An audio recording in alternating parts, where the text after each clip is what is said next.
Guys, let me know and make sure that you can see this. Yep, I can see it. See it okay? Okay, great. Okay.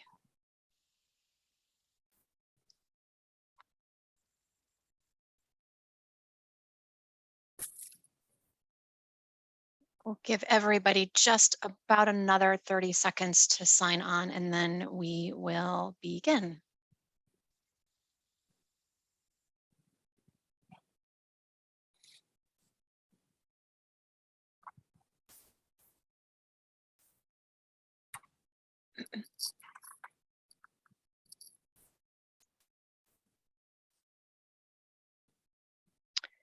Okay, why don't we get started? So thank you for attending our presentation on employer practice and liability insurance and the importance of it for your business. My name is Stephanie Amato from the Health Consultants Group, and I will be hosting alongside my coworker and friend, Diana Bischetto from SAVA Insurance.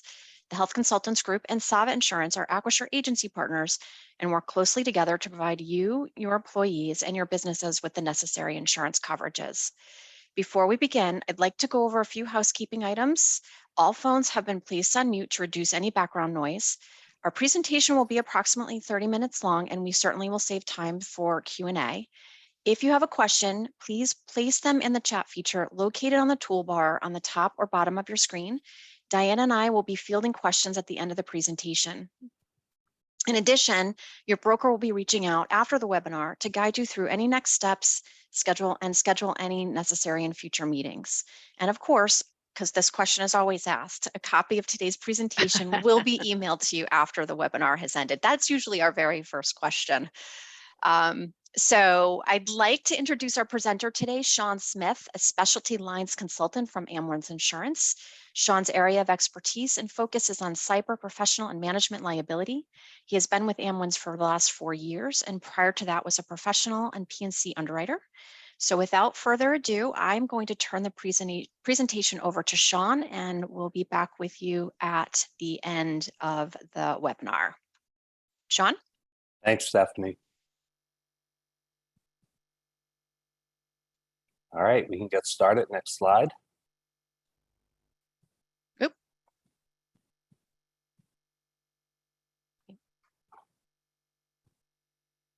Can you see it? Today, I can, yeah. Okay, good. Here's just a general overview of what we're gonna cover. And like Stephanie said, as you have questions as they come up, definitely put them in the chat function or write them down and ask at the end. But basically, we're gonna do just a general overview of what EPLI is, who needs EPLI coverage, what EPLI covers, and claims examples. I'm going to be going over a lot of different claims examples because I think that's the best way that people really can connect to what the coverage is and how it applies to them. And then kind of the last area that I'm going to go over is how to manage your company's risk, what type of things that you should have in place in order to get the coverage, and just in general for your business. Okay, next slide. So what is EPLI? Throughout the webinar, I'm going to be referring to it as EPLI. That stands for Employment Practices Liability Insurance.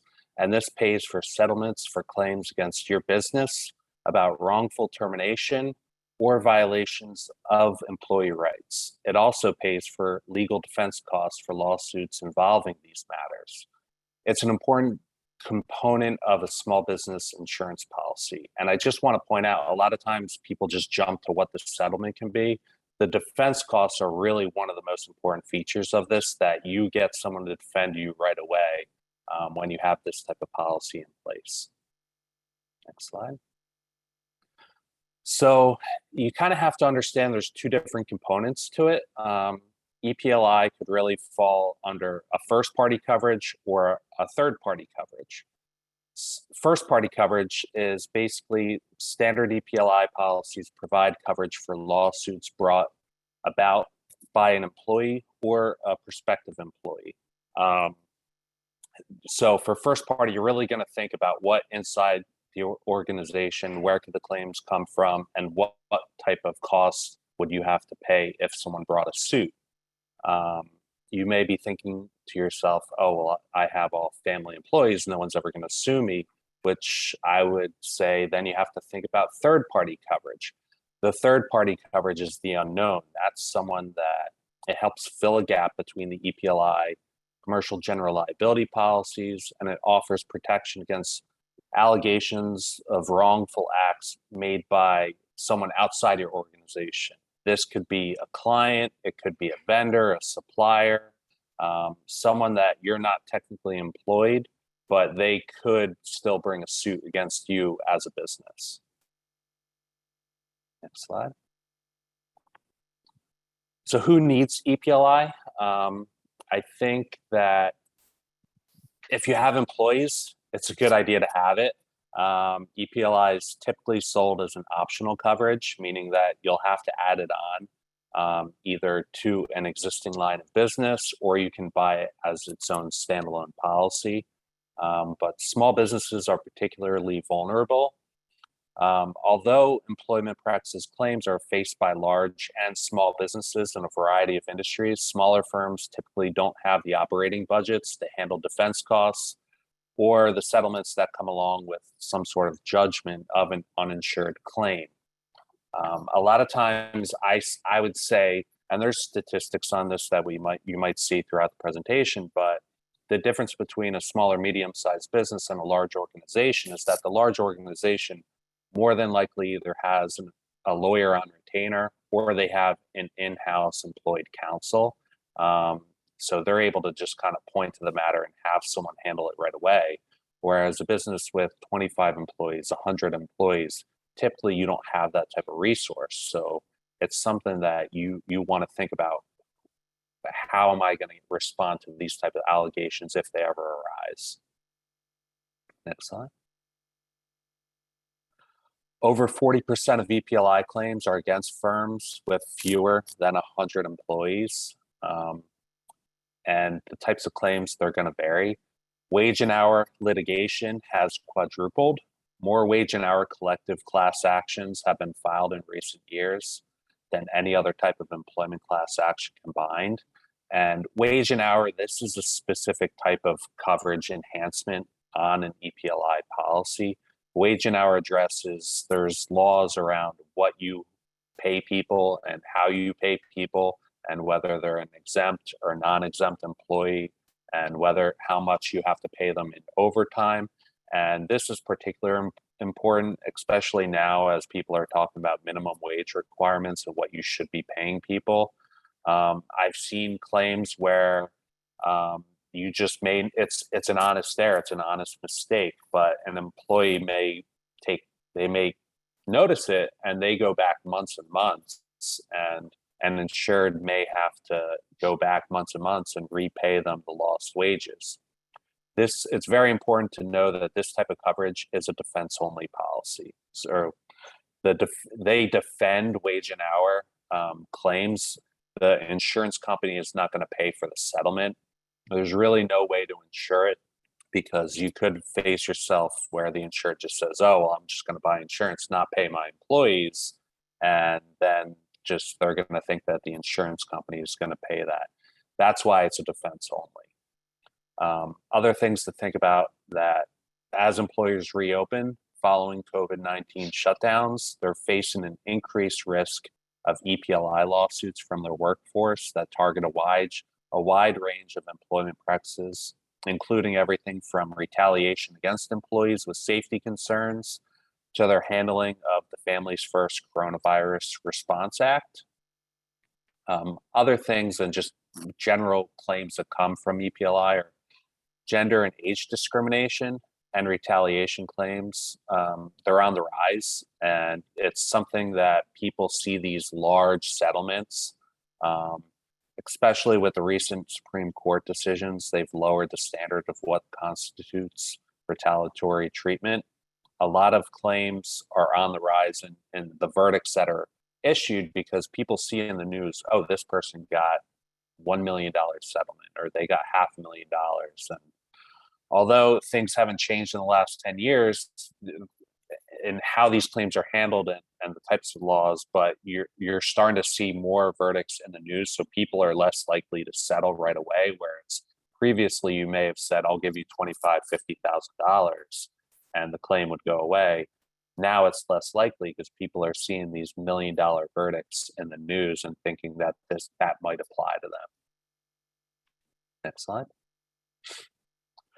So now I'm just going to go over different types of options.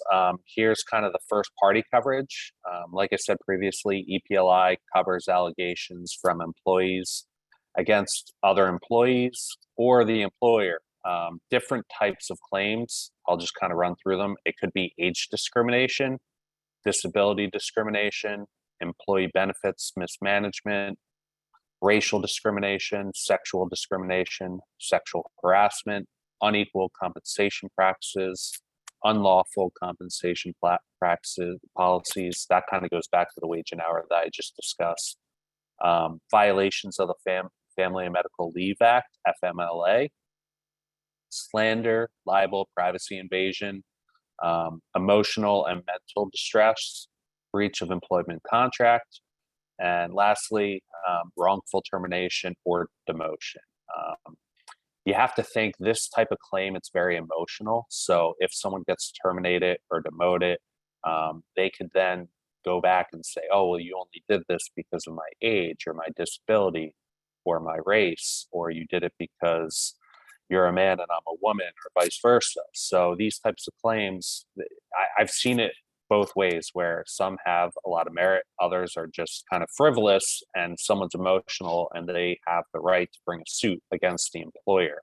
So a lot of times it could be out of your control. Even if you did everything right, you still could be faced with a claim. Next slide. So types of things that aren't going to be covered: intentional or dishonest acts, bodily injury claims, property damage, employee injuries or employee lawsuits over injuries, third-party slander or libel lawsuits, professional negligence. Some of these may be shifted to another policy like a general liability or a workers' compensation policy, but typically the EPLI is not set up to respond to these types of claims. Next slide. So now we're going to go over some real claims examples. These were provided by Stephanie and Diana, as to these actually happened within the last few years as within their organization. So it's not something that we're just hypothetically saying could happen. These are actual claims. The first one being, a consulting firm was faced to lay off 10 employees when they lost contract with a key client because of COVID-19 shutdowns. Once a business picked up, the company rehired 9 of the 10 employees who had previously been employed. The firm didn't make an offer to the 10th employee, who happened to be the only person over 50, and the consultant who made over $100,000. The insured claimed the employee was high risk and chose not to bring him back for safety reasons. A lawsuit was filed alleging age discrimination and that the firm used the pandemic to get his salary off the books. This happens pretty much all the time. And I think in this example, the owner of the business really thought that they were doing the right thing, and that they thought that they were helping this person, being that they are high risk. They're not going to bring them back into an environment that could harm them. But unfortunately, that employee took it a different way and thought that they were not being hired back because of their age. So it's just something to think about. There's always ways to handle it, and if you're not doing, even if you're doing everything right, you still could face a claim like this. Next slide. Here's another example. Shelley supervises a group of 20 employees. Her monitoring of computers found 5 of her employees using the internet for personal use for as much as 3 hours a day. Shelley fires 3 of them and warns the other 2. Shelley and her company are sued by the 3 terminated employees for failure to provide an internet policy and discriminatory enforcement of violations. And this kind of goes back to the types of policies and procedures that you have in force. Again, everyone can kind of see if a person's not doing their job and you can point to a specific reason, you may think that it's within your right to let someone go or fire them. But in this instance, they were able to band together and hire a lawyer who had enough of a case to bring a suit against the employer. Next slide. So now we're going to go over some third-party coverage examples. Again, third-party, it's part of an add-on for employment practices liability insurance, and unlike the standard EPLI, pertains to lawsuits filed by non-employees, such as customers, visitors, or clients. For the most part, these lawsuits will usually involve either discrimination or sexual harassment. And I just want to point out, it's very important that you talk to your broker about this coverage, because you may think that you have employment practices as an add-on to another coverage, but oftentimes, either due to the class of business or just the type of policy, you may only be covered for first party, not third party. So it's very important to review the form, make sure that you're properly covered. Next slide. Here's an example. A regional furniture manufacturer decided to relocate its manufacturing facility and engages a real estate firm to handle the transaction. The real estate firm assigns one of its top agents to the account. She happens to be pregnant, although that is not obvious when she meets the client. The real estate agent stands to earn a lucrative commission because of the size of the deal. The transaction is nearing completion when, after about 6 months, the real estate agent is suddenly pulled from the account with no explanation given. Shortly thereafter, she goes on maternity leave for 3 months. When she returns, she learns she was pulled from the deal because the furniture manufacturer feared her pregnancy would interfere with the closing of the transaction. She sues the furniture manufacturer for pregnancy discrimination. Again, it's a type of situation where it's may not be a specific employee, but you have to kind of think about how you're handling the situation, how it can be perceived by everyone within the deal. Next slide. Another example is a blind customer entered a grocery store with his guide dog. The manager of the deli department asked the customer to take his dog outside because he thought the dog presented a health hazard. The customer sued for violation of the American with Disability Acts. Again, here's another example where the employee actually thought that they were doing the right thing. They were concerned with the health hazard, but again, people have certain rights and there are certain laws. So if you violate them, it just opens yourself up to a claim. Now we're going to go over different ways to proactively manage the risk. Most small businesses look at the premium costs associated with the policy and typically choose the cheapest option, and that could be a big mistake.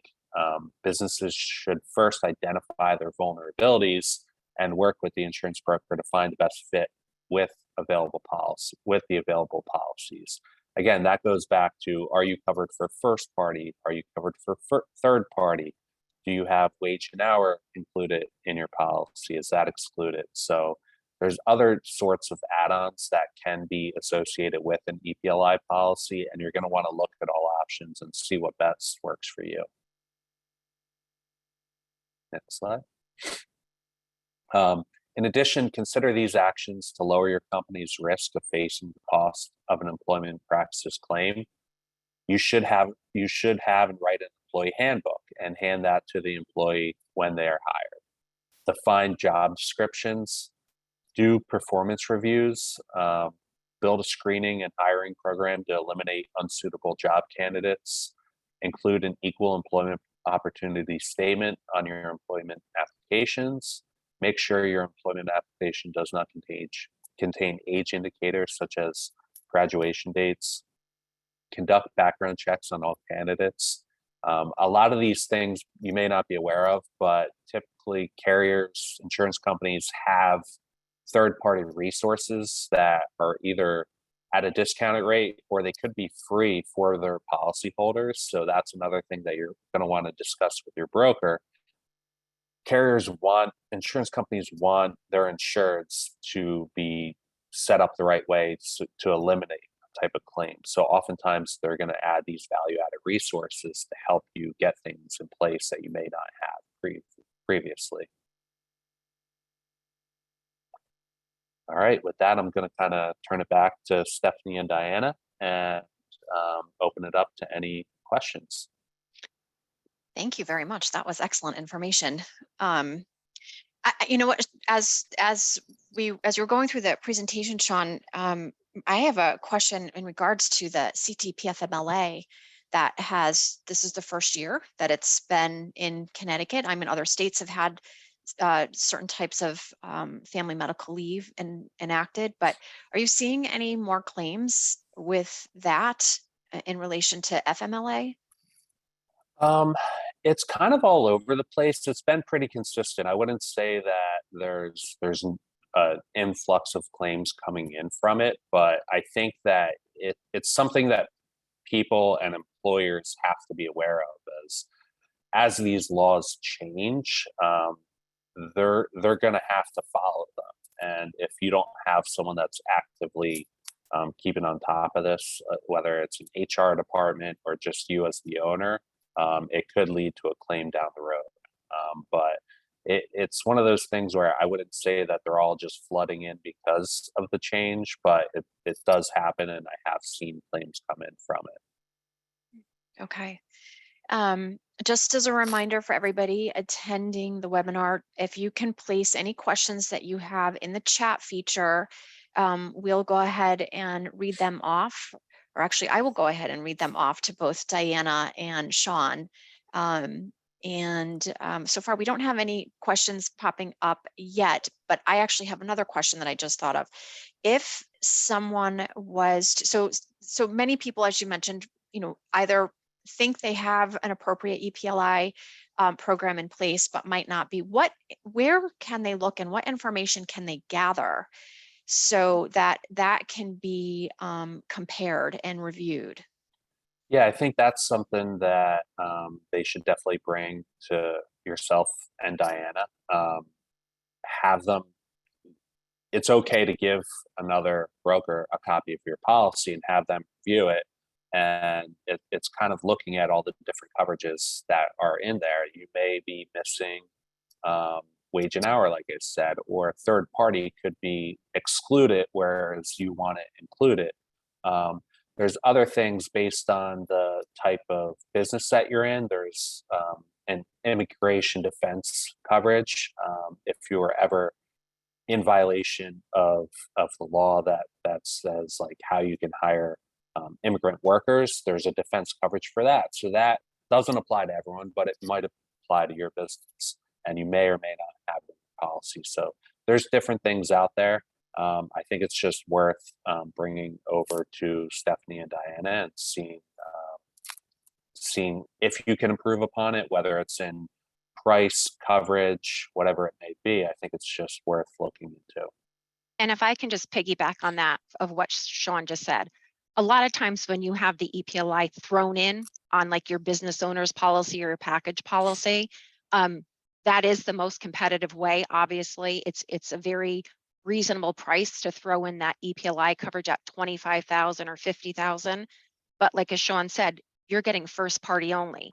There's no Fair Labor Standard Act coverage on there. There's no third party coverage on there. So a lot of times people think like, oh, I'm good, I have that EPLI in place. But many times when you have a throw-in on your policy, the coverages are not anywhere close to being as comprehensive on a standalone policy.